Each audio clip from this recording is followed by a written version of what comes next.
David attacked you, too. I forgot to mention you on the list. You must be doing something right. You wrote a book, I forget the exact title, How to Defeat ISIS. Defeating Jihad. Defeating Jihad, right. The Winnable War. Correct. Okay. Yeah. And I read the book, and here we have, let's look at America alone. And this goes to the issue of extreme betting. Right. Okay, Chattanooga, Pulse nightclub, Orlando, Boston bombing, okay, San Bernardino, right. Fort Hood, and I can keep going. Now we've got France and Belgium, and oh, Donald Trump was right about Sweden. And you see the impact, radical Islamic terrorism. Isn't it unbelievable our last president couldn't say it?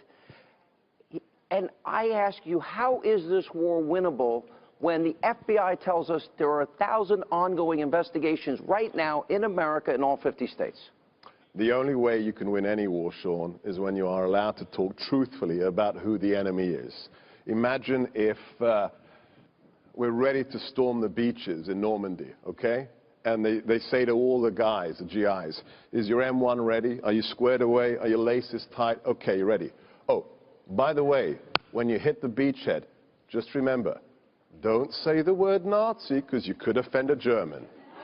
Well, it's a perfect example. Right? Yeah. You would have been court-martialed if you'd said that. That's the last 8 years. Here's my fear. If you go back to the 9/11 Commission report, okay, it said, and I didn't agree with all of it, but the one thing I agree with, they were at war with us. We weren't at war with them. That's a direct quote. Right.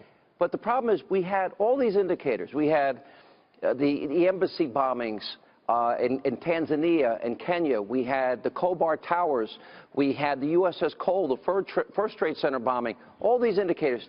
Are we going to look back now because of 8 years of going back to a pre-9/11 mindset? Are we going to cite Chattanooga, Fort Hood, Boston, the Pulse nightclub, and Fort Hood and San Bernardino and say, oh, we had no idea it was coming? Is it a matter of if, not when, they want to hit us big? Let's just look at history. A man called Osama bin Laden, twice before 9/11, in 1996 and 1998, openly declared war on the United States. And we didn't pay attention. Right. To quote, I teach a course on understanding jihad, and there's a quote I use from a Holocaust survivor to open the course. And this is a man who'd seen his whole family destroyed in World War II. His wife, his children die in death camps and labor camps. And somebody asked him a really facile question. They said to this old man, so what is your one take-home? You've lived through all of this horror. What's the one thing you want to recommend people understand about World War II and the Holocaust? And he says, oh, that's easy. When a group of people repeatedly say they want to kill you, believe them. Sooner or later, you should take them seriously. Agreed. Right? So here's my question, and we only have a minute left. So the president comes forward with the extreme vetting executive order. We're going to get a new one either late this week or early next week, and I know they're rewriting, which I think was the right thing to do, in light of the fact they went judge shopping. And they went to the Ninth Circuit, the most liberal circuit in the country. But why do you think, I do not understand any reluctance or resistance that we vet people that are guests into our country, and why are so many people on the left willing to gamble with the lives of all these people here and all these people watching at home?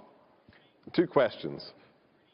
What is the logical critique to saying we want to make our immigration policies better? What's the logic?